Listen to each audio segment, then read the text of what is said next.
Assalamualaikum warahmatullahi wabarakatuh. Apa kabar anak-anakku sekalian yang soleh dan solehah? Alhamdulillah kita bertemu lagi pada kali ini pelajaran Al-Quran hadis untuk kelas 8 bab 2. Dalam pelajaran kali ini saya membawakan tema ku berbagi infak dan sedekah dengan ikhlas, yang di dalamnya ada kita membahas tentang Al-Quran surat Al-Fajr, yaitu surat ke-89 ayat 15 sampai 18, dan Al-Quran surat Al-Baqarah surat yang kedua ayat 254 dan 261. Untuk kali ini pelajarannya adalah Al-Quran hadis bab 2 bagian 1. Jadi insya Allah kita akan bertemu membahas bab 2 ini dalam 2 bagian ya. Mari kita perhatikan ya, bersama saya Taufik Husain, dan jangan lupa untuk like dan subscribe channel yang saya berikan ini, video yang saya berikan ini, supaya apa yang saya berikan ini bisa lebih bermanfaat. Juga bisa kalian share ke kelas-kelas yang lain, atau juga bisa ke siswa-siswa di sekolah lain, supaya manfaat dari postingan ini bisa lebih besar lagi.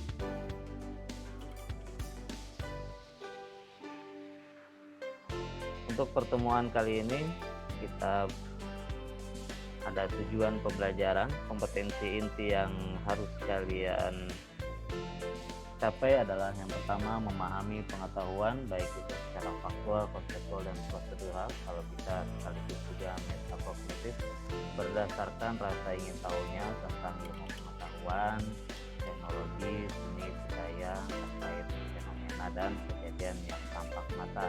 Dan ini dijabarkan dalam diharapkan kalian bisa menganalisis isi kandungan Al-Quran surat Al-Fajr ayat 15 dengan 18, dan surat Al-Baqarah ayat 254 dan 161. Sedangkan untuk tadi keempatnya yang kalian harus capai adalah diharapkan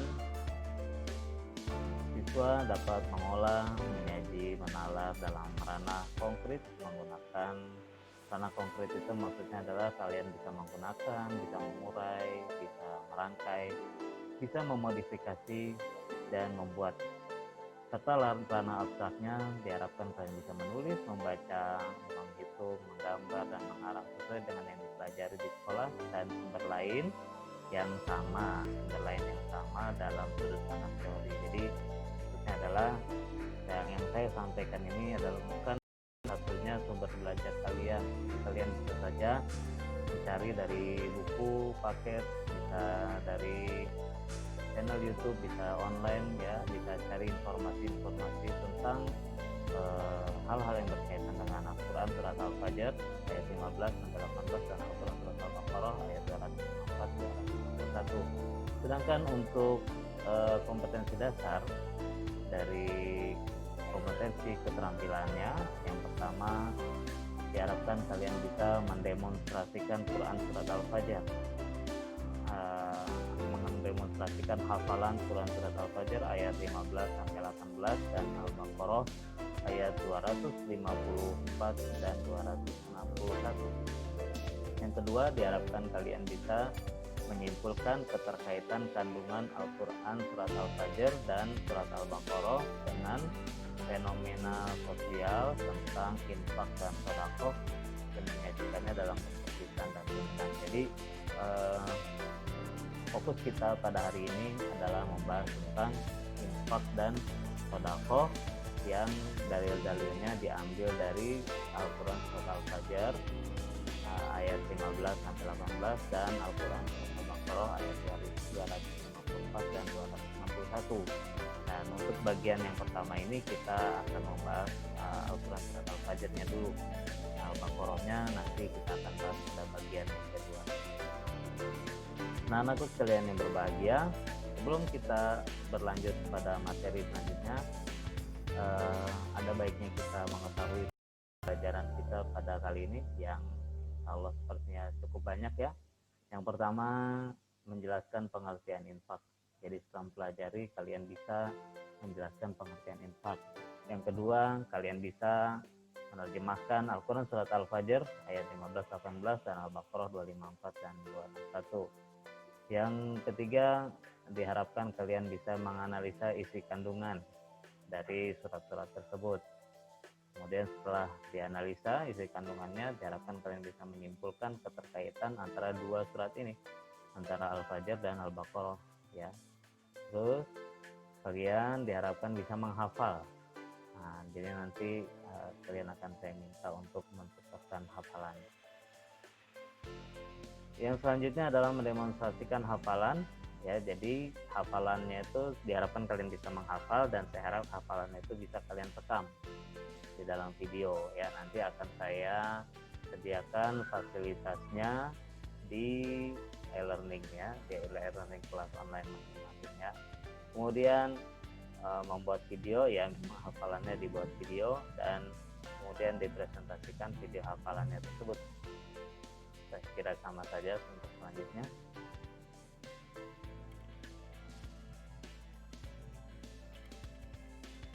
Oke, baik, selanjutnya kompetensi. Jadi ada beberapa hal yang diharapkan. Yang materi kita adalah surat Al-Fajr ayat 15-18 dan Al-Baqarah 254-261. Aktivitasnya kalian diminta selama pelajaran di bab ini adalah membaca dan menulis, menanya, menerjemahkan, menganalisa, menghafalkan, berdiskusi, membuat proyek video dan mempresentasikan videonya. Dan keterampilan yang diharapkan adalah ada ketelitian, ada kepedulian sosial, ada literasi media, literasi digital, kerjasama, berpikir kritis, dan kreativitas. Baik, mari kita memasuki pelajaran kita pada hari ini dengan mulainya dengan doa. Bismillahirrahmanirrahim. Rabbi zidni ilma warzuqni fahma. Rabbi zidni ilma warzuqni fahma. Rabbi zidni ilma warzuqni fahma. Raditu billahi robba wa bil islami dina wa bi Muhammadin nabiyya wa rasulah. Jadi mulai ya anak-anakku sekalian yang berbahagia, bahwa kita ini oleh Allah Subhanahu wa taala diberikan nikmat yang luar biasa. Ya, di antara nikmat-nikmat tersebut adalah rezeki. Rezeki berupa harta. Ya, harta kita diberikan oleh Allah Subhanahu wa taala. Ada orang-orang yang sangat beruntung diberikan rezeki berupa harta yang banyak. Tapi meskipun banyak itu, sebagai seorang muslim tidak boleh mengklaim bahwa rezeki yang diperoleh itu semata-mata karena hasil usahanya sendiri saja. Akan tetapi sebenarnya dia mendapatkan rezeki itu dari Allah Subhanahu wa taala.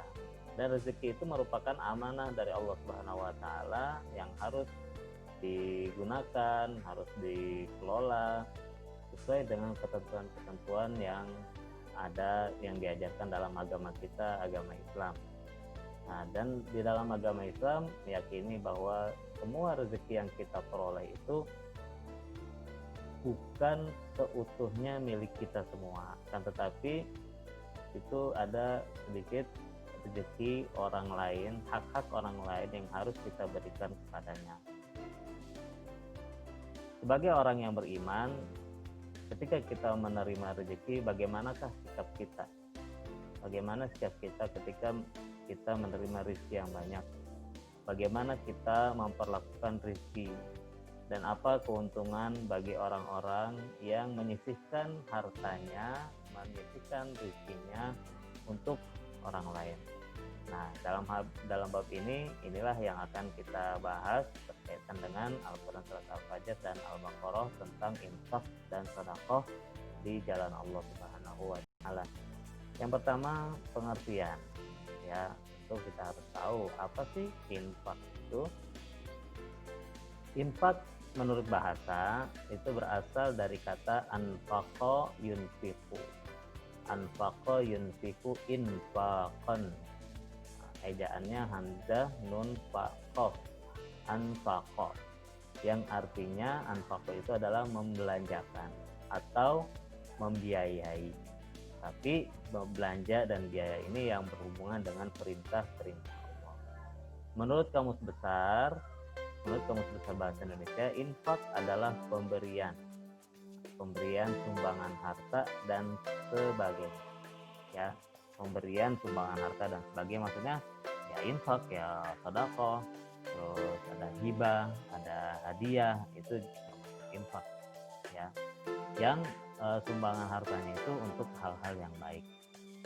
Nanti selain zakat, karena zakat itu nanti ketentuannya beda sama infak ya. Sedangkan menurut istilah, jadi kalau menurut bahasa tadi infak adalah anfaqo yunfiqu, yang artinya membelanjakan. Sedangkan menurut istilah, infak adalah mengeluarkan atau memberikan sebagian dari harta atau pendapatan untuk suatu kepentingan yang diperintahkan dalam ajaran Islam. Itu disebut infak. Kalau di luar ajaran Islam bukan infak namanya. Misalnya untuk belanja, tapi belanjanya itu untuk hal-hal yang tidak baik, yaitu namanya infak. Tapi kalau belanja untuk hal-hal yang baik, ya bisa beli hadiah, bisa sedekah, bisa juga untuk belanja untuk keperluan sehari-hari di rumah, itu juga disebut dengan infak, karena itu semua adalah kepentingan yang diperintahkan dalam ajaran agama Islam. Selanjutnya ini kita bahas perbedaan antara zakat, infak, dan sedekah. Apa sih bedanya? Kalau zakat, kita tahu zakat itu sifatnya fardu, wajib ya, wajib setiap orang membayar zakat. Kalau zakat fitrah, setiap orang, setiap jiwa wajib bayar zakat. Sedangkan zakat mal hanya untuk orang-orang yang mempunyai kelebihan rezeki, itu wajib. Dan kalau zakat itu bersifat tertentu, nisabnya bersifat tertentu. Jadi nisabnya artinya ukuran sekian banyak orang mempunyai harta sekian banyak baru bisa diwajibkan zakat. Kalau sudah memenuhi satu ukuran tertentu wajib zakat. Tapi kalau belum memenuhi ukuran tertentu tidak wajib zakat. Contoh misalnya nisab dan jumlah ya. Misalnya orang mempunyai emas yang nganggur, emas yang tidak digunakan sama sekali, yang hanya disimpan saja, itu dimiliki selama 1 tahun, itu namanya 1 nisab. Dan jumlahnya 1 miskol itu sama dengan ada berpendapat 92 gram. Jadi kalau ada orang memiliki 92 gram emas ya selama 1 tahun, maka dia wajib membayar zakat sebesar 2,5%. Tapi kalau dia mempunyai emas itu hanya 6 bulan, walaupun itu beratnya lebih dari 100 gram, maka tidak wajib zakat. Atau sebaliknya, dia mempunyai emas itu sudah 2 tahun tapi belum memenuhi jumlahnya, atau misalnya baru setengah, misalnya 50 gram saja gitu ya, 50 gram, berarti kan nggak cukup tuh jumlahnya, maka dia tidak wajib zakat. Ini maksud zakat. Zakat adalah tertentu, nisab dan jumlah. Kemudian juga kalau zakat itu penerimanya tertentu. Ada beberapa golongan yang diterimakan zakat gitu ya, yang disebut dengan mustahik zakat. Nanti ada ayatnya, kita akan bahas ya. Jadi tertentu kalau zakat itu penerimanya ya. Jadi tidak sembarangan, misalnya kita saya niat bayar zakat, terus bayar zakatnya itu dikasihkan ke anaknya sendiri, nah itu nggak bisa. Atau saya niat zakat, terus zakatnya itu diberikan kepada istrinya sendiri ya itu yang harus, kecuali dalam keadaan misalnya kita ini sangat miskin sekali, kalau saya bayar zakat kepada istrinya, yang istrinya juga orang miskin, itu pendapat ulama yang sangat bisa ya. Itu kalau zakat. Kemudian yang kedua, infak. Kalau infak itu sifatnya hukumnya fardu kifayah. Fardu kifayah itu artinya kalau di dalam satu tempat, satu desa sudah melaksanakan kewajiban untuk berinfak, maka satu desa itu sudah mewakili seluruh penduduk di satu desa itu. Tapi kalau seandainya tidak ada satu desa itu, tidak ada sama sekali yang bayar infak, maka dosanya ya seluruh penduduk di desa itu akan berdosa ya. Itu Jadi kalau sudah diwakili oleh satu orang saja yang berinfak, maka satu desa itu gugur dosanya. Ya itu namanya fardhu kifayah. Dan kalau infak itu tidak tertentu nisab dan jumlahnya, mau berapapun ya, misalnya kita punya harta kurang dari, misalnya emas kurang dari 92 gram, ya misalnya cuma 50 gram emasnya, dan emasnya baru kita miliki 1 bulan, tapi kita niatkan untuk kita ambil 1 gramnya, senilai 1 gramnya untuk diberikan kepada orang lain, untuk kita infakkan kepada orang lain, itu tidak apa-apa, itu namanya infak, bukan zakat ya, tidak tertentu. Dan infak itu tidak tertentu penerimanya, jadi bisa diberikan kepada siapa saja, bahkan pada orang miskin, orang kaya bisa saja, misalnya infak. Bahkan bisa juga kalau kita untuk kita belanjakan untuk memenuhi kebutuhan sendiri, kebutuhan sehari-hari, misalnya kita kasihkan ke istri, dan istri yang istri yang membelanjakan untuk kebutuhan sehari-hari, atau diberikan kepada anak untuk uang jajan, untuk beli pulsa, untuk beli pulsa data. Nah itu bisa infak juga, infak ya. Nah kemudian yang ketiga, sodako. Kalau sodako ini sifatnya lebih luas ya. Kalau zakat dan infak sifatnya berkaitan dengan harta yang kita miliki, sedangkan sodako tidak. Sodako itu bisa meliputi harta, juga meliputi jasa. Maksudnya harta berupa uang, atau jasa misalnya bantuan, kita ada tetangga yang sedang kerja bakti misalnya, terus kita bantu kerja bakti, kita bantunya dengan tenaga saja, itu juga bisa disebut sodako.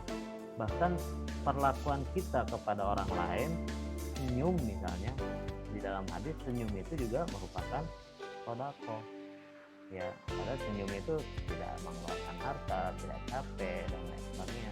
Senyum saja pada orang lain ya, itu juga merupakan sodako. Yang penting jangan senyum-senyum sendiri ya, kalau senyum-senyum sendiri mah bukan sodako ya. Terus bisa juga dalam hadis membuang ranting atau duri di jalan, itu juga merupakan bagian dari sodako, karena itu menghindarkan orang lain dari bahaya. Jadi untuk Islam sodako kita lebih luas ya. Baik, selanjutnya mari kita lihat bahwa harta yang diinfakkan hendaknya berasal dari harta yang baik. Tadi kita sudah dijelaskan bahwa infak itu untuk pembelanjaan yang masih dalam koridor keislaman, sesuai dengan perintah Allah Subhanahu wa taala. Dan juga infak itu ya diharuskan rezeki yang kita peroleh itu berasal dari usaha yang baik, yang halal gitu ya, yang halal. Nah, ini sesuai dengan ayat firman Allah Subhanahu wa taala yang bunyinya, A'udzu billahi minasy syaithanir rajim. Bismillahirrahmanirrahim.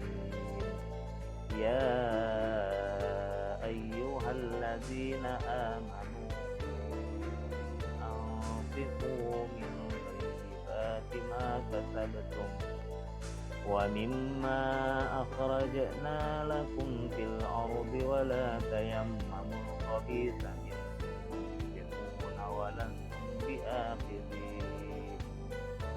تنفقون ولستم بآخذيه إلا أن تغمضوا فيه واعلموا أن الله غني. Yang artinya, hai orang-orang yang beriman, nafkahkanlah di jalan Allah sebagian dari hasil usahamu yang baik-baik, dan sebagian dari apa yang kami keluarkan dari bumi. Dan janganlah kamu memilih yang buruk-buruk lalu kamu menafkahkan daripadanya, padahal kamu sendiri tidak mau mengambilnya, melainkan dengan memisingkan mata terhadapnya. Dan ketahuilah sesungguhnya Allah Maha Kaya lagi Maha Terpuji. Inilah ayat yang menganjurkan bahwa jika kita ingin menginfakkan harta kita, membelanjakan harta kita, maka harta yang harus kita peroleh dari asal yang baik, dari cara mencari rezeki yang halal. Jangan kita menginfakkan harta yang berasal dari hal-hal yang buruk. Ya, maksudnya adalah kalau kita bekerja, pastikan pekerjaan kita adalah pekerjaan yang halal, sebab nanti hasilnya akan kita infakkan kepada anak kita, kepada keluarga kita, istri kita, itu. Karena jadi untuk harta-harta yang halal itu insya Allah akan menghasilkan yang baik. Jangan kita kerja dari yang haram, yang kita sendiri sebenarnya nggak mau menikmatinya, malah kita berikan malah kita infakkan untuk menafkahi, membelanjai anak istri. Nah, itu tidak boleh, gitu ya. Ini ayatnya. Ini ayat ini surat Al-Baqarah ayat 267. Kemudian yang kedua, infak dan sedekah hendaklah dilakukan hanya karena Allah. Artinya ikhlas. Ikhlas itu bukan berarti tidak mengharap imbalan. Ikhlas itu mengharapkan imbalan, tapi imbalannya hanya dari Allah Subhanahu wa Ta'ala, bukan karena ingin dipuji orang lain, bukan karena ingin mendapat balasan dari orang lain. Tapi kalau berinfak, bersedekah, berharaplah pada keridhaan Allah Subhanahu wa Ta'ala. Ayatnya, wa tasaddaq alaina innallaha yajzil muttaqin. Dan bersedekahlah kepada kami, dan bersedekahlah atas nama kami. Sesungguhnya Allah memberi balasan kepada orang-orang yang bersedekah. Gitu.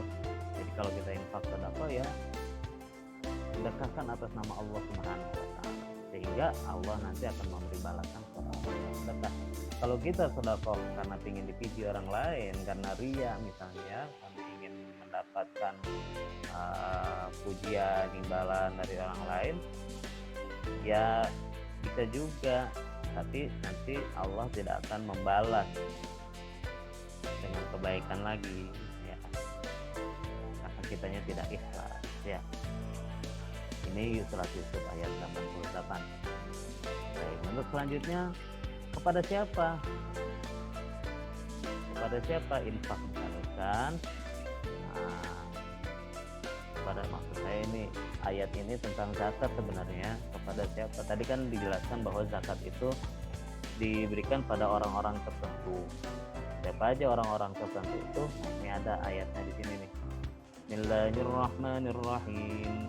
Innamas shadaqatu lil fuqara'i wal masakini wal 'amilina 'alaiha wal mu'allafati qulubuhum wa fir riqabi wal gharimina wa fi sabilillahi wa ibnis sabil fariidatan minallahi wallahu 'alimun hakim.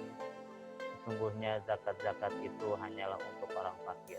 Jadi yang pertama, orang yang berhak menerima zakat itu yang pertama adalah golongan orang fakir, ya, orang fakir. Dan yang kedua, orang miskin. Apa bedanya fakir sama miskin? Kalau fakir, tidak, orang yang betul-betul tidak mempunyai penghasilan sama sekali. Kalau orang miskin, orangnya punya penghasilan tapi tidak mencukupi untuk memenuhi kebutuhan sehari-hari. Terus yang ketiga, pengurus zakat. Jadi orang yang mengurus zakat juga berhak untuk menerima zakat.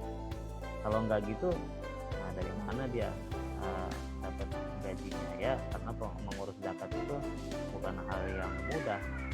Mengurus zakat itu membutuhkan tenaga, membutuhkan waktu, ya, karena itu orang yang mengurus zakat juga mendapatkan. Kemudian yang keempat adalah para mu'allaf. Nah, para mu'allaf yang dibujuk hatinya, atau mu'allaf yang dibujuk hati itu maksudnya orang-orang yang dilembutkan hatinya karena baru masuk Islam. Kemudian yang selanjutnya adalah boleh untuk memerdekakan budak. Zakat itu untuk memerdekakan budak. Nah sekarang budak itu udah nggak ada, ya. Jadi sudah tidak ada untuk yang ini, ya. Kemudian boleh juga zakat itu diberikan kepada orang-orang yang sedang berhutang. yang hutangnya banyak gitu ya, boleh tuh untuk menerima zakat. Kemudian selanjutnya adalah untuk jalan Allah, jadi untuk menggunakan sesuatu ini untuk orang-orang yang berjuang di jalan Allah. Bisa ada para ulama yang menyatakan guru-guru juga boleh menerima zakat karena dia sedang berjuang di jalan Allah. Dan untuk selanjutnya orang-orang yang terakhir adalah orang-orang yang dalam perjalanan, musafir dalam perjalanan, dia kehabisan bekal, maka dia boleh menerima zakat. Ya, itu merupakan suatu ketetapan yang diwajibkan Allah, dan Allah maha mengetahui lagi maha bijaksana. Anak-anakku sekalian yang berbahagia, mari kita coba sekarang mempelajari Al-Fajr ayat 15 sampai 18. Bismillahirrahmanirrahim. Kita baca sama-sama, kalian bisa mengikuti ya. Bismillahirrahmanirrahim. Fa'ammal insanu idza mabtalahu rabbuhu fa'akramahu wa na'amahu fayaqulu rabbi akraman. Wa amma idza mabtalahu rabbuhu faqadara alaihi rizqahu fayaqulu rabbi ahanan. Kalla bal la tukrimunal yatim wa la tahadduna ala ta'amil miskin. Saya baca lagi, kalian mengikuti ya. Bismillahirrahmanirrahim. Silakan diikuti. Fa'ammal insanu idza mabtalahu rabbuhu fa'akramahu wa na'amahu fayaqulu rabbi akraman. Silakan.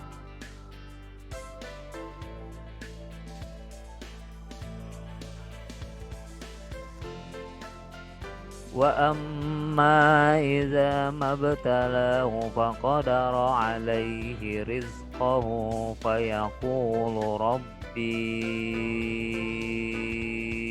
ahanan.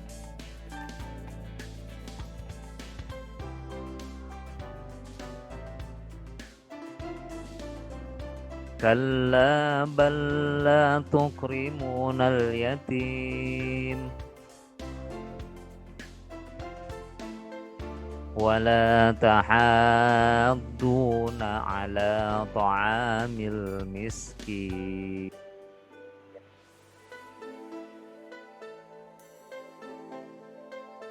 Oke, artinya maka adapun manusia apabila Tuhan mengujinya lalu memuliakannya dan memberinya kesenangan, maka dia berkata, Tuhanku telah memuliakanku. Namun apabila Tuhan mengujinya lalu membatasi rezekinya, maka dia berkata, Tuhanku telah menghinaku. Sekali-kali tidak. Bahkan kamu tidak memuliakan anak yatim, dan kamu tidak saling mengajak memberi makan orang miskin.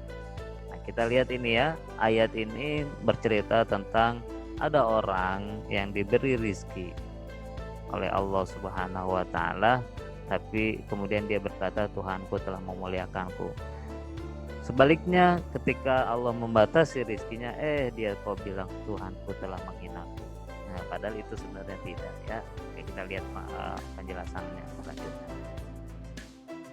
Arti mufradatnya dulu, arti kata per kata. Kita lihat, fa'ammal insanu itu artinya maka adapun manusia, fa'amma adapun al-insanu manusia, idza mabtalahu rabbuhu apabila Tuhan mengujinya, fa'akramahu lalu memuliakannya, wa na'amahu dan memberi kesenangan, Rabbi Tuhanku, akramani memuliakanku, faqadaro lalu membatasi alaihi baginya rizqahu rezekinya, Rabbi Tuhanku ahanan telah menghinaku, la tukrimuna kamu tidak memuliakan al-yatim, orang yatim. Wala tahadduna, kamu tidak mengajak ala ta'amil miskin, untuk memberi makan orang miskin.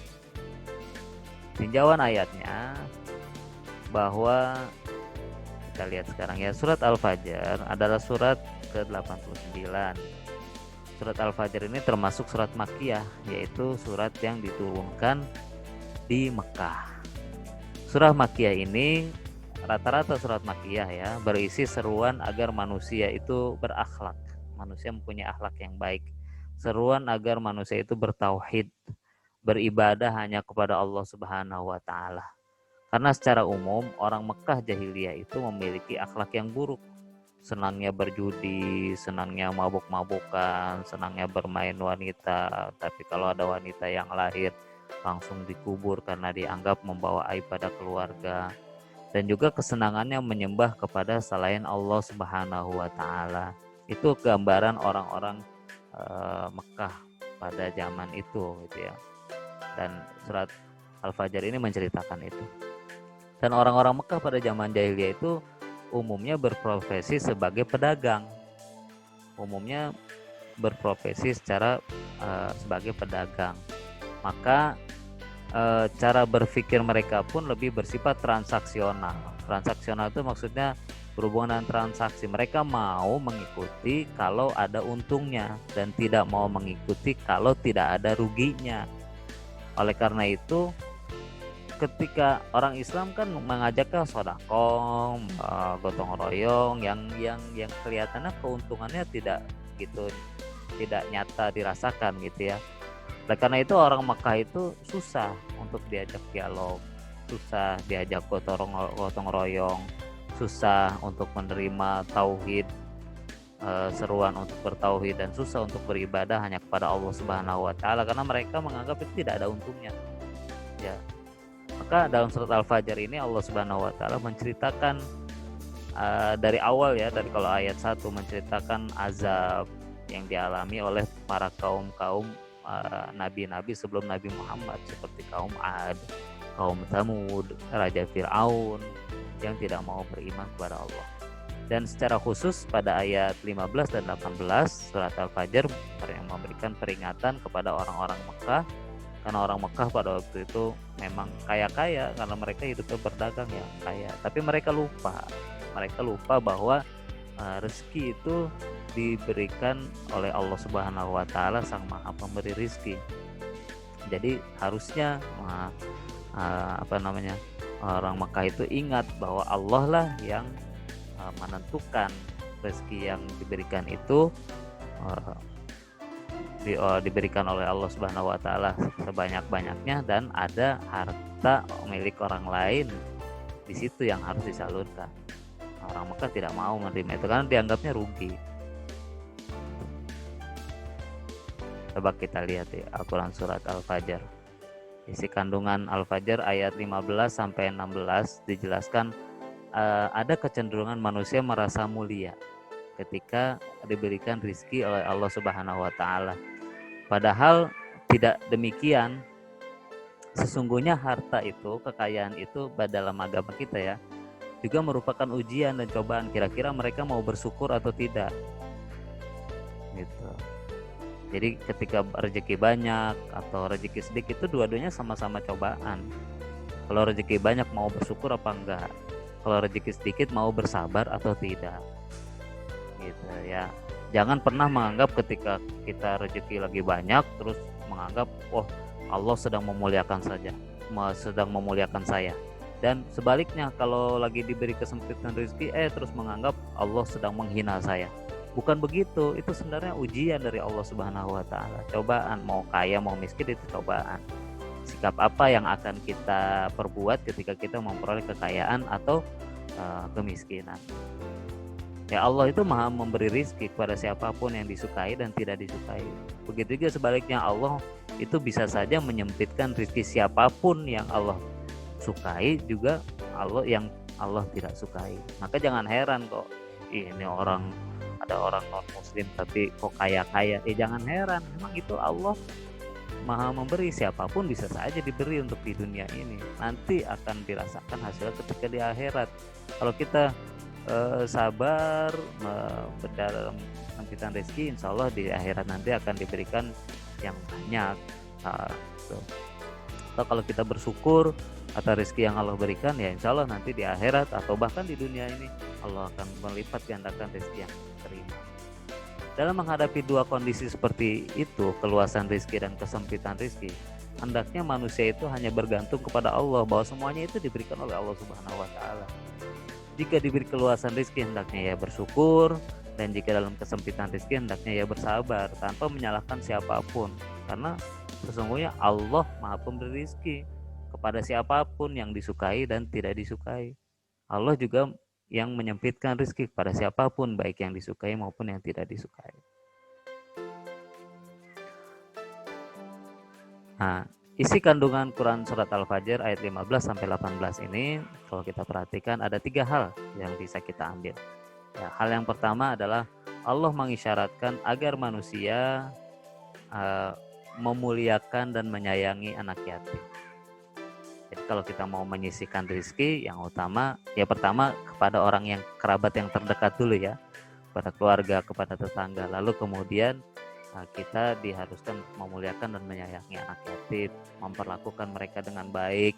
Sebagaimana dalam hadis riwayat Ibnu Majah dari Abi Hurairah, Rasulullah SAW bersabda, sebaik-baiknya rumah seorang muslim adalah rumah yang di dalamnya ada anak yatim, dan anak yatim itu diasuh dengan baik.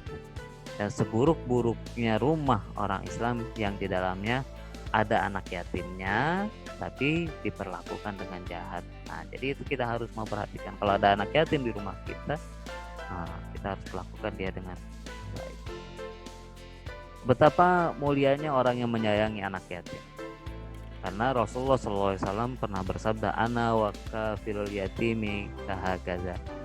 Saya, aku, dan orang-orang yang memelihara anak yatim di surga akan seperti ini. Ketika beliau menyatakan akan seperti ini, sambil beliau mengisyaratkan dengan menunjukkan jari telunjuk dan jari tengah serta merenggangkan keduanya. Jadi seperti kalau kamu sekarang bilang peace gitu ya, peace itu 2 jari telunjuk dan jari tengah. Nah, seperti itulah gambaran orang yang menyayangi anak yatim bersama Rasulullah nanti di surga. Jadi saking dekatnya, kalau tidak Rasulullah tidak mengisyaratkan dengan jari telunjuk dengan jari kelingking misalnya, jadi ada berjarak, ini enggak, jari telunjuk dengan jari tengah. Jadi betapa dekatnya orang Rasulullah bersama orang yang menyayangi anak yatim, karena Rasulullah sendiri terlahir yatim kan. Iya, Rasulullah terlahir itu bapaknya udah nggak ada, Abdullah sudah tidak ada, tinggal Siti Aminahnya saja. Dan ketika Rasulullah masih kecil, usia 6 tahun, Siti Aminah meninggal. Jadi Rasulullah itu yatim piatu ya. Kemudian isi kandungan yang kedua adalah bahwa Allah mengisyaratkan, Allah memperingatkan agar manusia itu saling menyeru, saling mengingatkan, untuk mengajak, untuk peduli pada keadaan sosial di sekitarnya. Ya, kalau di sekitarnya ada orang yang tidak mampu, maka harus diajak untuk mengajak orang lain untuk membantu mereka. Ya, kalau ada tetangga yang kurang mampu, itu ya ajak teman-teman, ajak saudara-saudaranya yang mampu untuk membantu orang tersebut. Nah, itu dianjurkan oleh Allah Subhanahu wa Ta'ala. Dan orang yang tidak mau menyantuni anak yatim, bahkan anak yatim kemudian dihardik, diusir dan lain sebagainya, juga tidak mau menyeru untuk memberi makan pada orang miskin, itu termasuk pendusta agama, termasuk orang yang mendustakan agama. Allah berfirman dalam surat Al-Maun, kalian sudah hafal semua. Bismillahirrahmanirrahim. Ara'aital ladzi yukadzibu biddin, fadzalikal ladzi yad'ul yatim wa la yahuddu 'ala ta'amil miskin. Ara'aital ladzi yukadzibu biddin, tahukah kamu, tidakkah kamu lihat orang yang mendustakan agama? Fadzalikal ladzi yad'ul yatim, itulah orang-orang yang menghardik anak yatim. wala yahuddu ala ta'amil miskin, dan tidak menganjurkan untuk memberi makan orang miskin. Isi kandungan yang selanjutnya, oh maaf, sepertinya sudah selesai ini ya materi kita ya. Jadi itu tadi isi kandungannya, bahwa dalam surat Al-Fajr itu saya ulang bahwa Allah mengisyaratkan untuk pertama menyayangi anak yatim, dan yang kedua untuk saling menyeru, saling mengajak, saling membantu untuk orang-orang yang miskin. Kita memang harus kita peduli pada keadaan sosial di sekitar kita. Kalau ada yang kurang mampu ya harus kita bantu, gitu ya. Baik, demikian sepertinya pelajaran kita pada hari ini. Mohon maaf agak panjang ini videonya. Saya ucapkan terima kasih untuk kalian yang sudah memperhatikan dari awal hingga akhir. Luar biasa kalau sudah ada yang memperhatikan itu ya. Mudah-mudahan apa yang saya sampaikan ada manfaatnya. Kurang dan lebihnya mohon maaf, semoga ada manfaatnya. Wabillahi wallahu muwaffiq ila aqwamit thoriq. Assalamualaikum warahmatullahi wabarakatuh.